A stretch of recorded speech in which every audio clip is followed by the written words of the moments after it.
I'm always amazed by all these people who say that they're unhappy in their lives and they act as if happiness is this big mysterious force that is, difficult to figure out. Happiness is one of the most studied areas of human endeavor in the history of the world. I mean, when you look at psychology and you look at philosophy, this is all I've been talking about for literally centuries. It's unbelievable. So we figured out the basics of happiness. It's that sometimes common sense isn't common practice. So people struggle for no reason. I mean, look at what we know about happiness. We know basically happiness usually comes from an orientation towards the world in which we look at the past, the present, and the future in specific ways. We often tend to look at the past with gratitude and with fond recollection, even if there were struggles, challenges, suffering, turmoil. We find our places in the past and we feel a sense of acceptance about the past. It happened.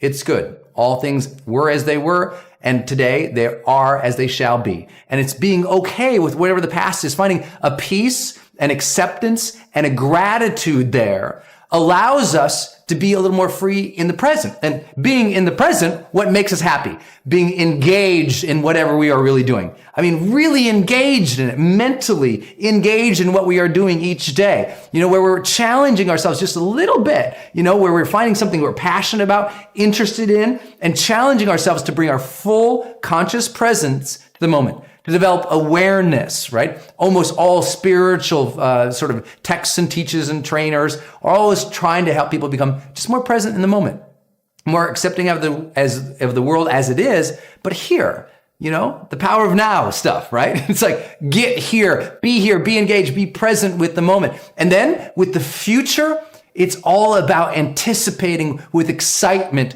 what's to come in the future. Even if the future is scary, even if there's still going to be hardship, because there will be, even if there's going to be struggle, yep, there will be too. But finding your marks, what are you excited about for tomorrow? And if you can't find anything to be excited about tomorrow, that has nothing to do with the reality of tomorrow. It has to do with your mindset. You've poisoned yourself in pools of pessimism for so long that you've drowned yourself of hope, that you've forgotten that there is magic to life, that there is something tomorrow. You could find something. Even if tomorrow you just can say, you know what? Tomorrow I'm going to get up. I'm going to feel better. Just going to decide to be. Be excited about that. Tomorrow I'm going to go do something nice for somebody. Tomorrow I'm going to get focused into this one project I've been waiting to do. Tomorrow I'm going to make the damn bed. Whatever it is, find something to be excited about for tomorrow. That's the basics of everything we know about your emotional world and your mental world of happiness. So simple, right? Be accepting and at peace with the past. Be present and engaged here in the present, and be excited. Anticipate something for the future. But we've also learned, well, what does it take to be happy and healthy physically? Well, you don't need this one. This is, again, common sense not being applied to common practice. What does it take to be happy and emotionally healthy, physically healthy? Well, physically healthy is easy, right? It's sleep your 8 hours, drink more water, make sure that you take breaks throughout the day to break your concentration, to stand up, not sit hunched over all day, right?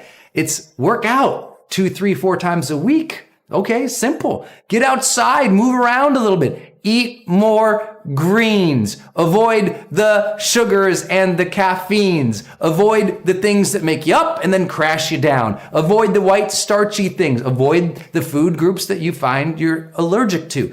We all know this, but what's so easy? Common sense isn't common practice because we're hungry. Pizza! It's like, come on. Like, happiness and being physically happy is very simple and easy. You're just not doing it consistent enough if you don't feel physically enlivened and vibrant.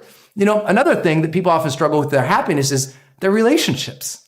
And I'm like, really? People are still struggling that bad? And I'm not saying relationships aren't hard, but are you applying the common sense, common things that we know from years and years and years of relationship advice?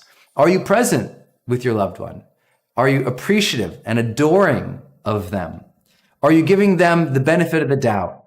Are you realizing that it's you in the relationship with them, fully interdependent? They aren't causing the problem separate of you, that the two of you are in a dance together in which you have to honor and respect each other, that you have to make life fun for each other. If your marriage isn't stale, it's not because the marriage is stale. It's because you and the other person allowed each other to go stale. You got to fire each other up again, right? What about spirituality? Well, everything we know in spirituality comes back down to the basics, to having faith, to having a sense of connection to something larger than ourselves, to allow ourselves to be amazed and awed by the mystery of the world, of this universe, of our God, of our Creator, to be honoring of those very things in which we have faith towards.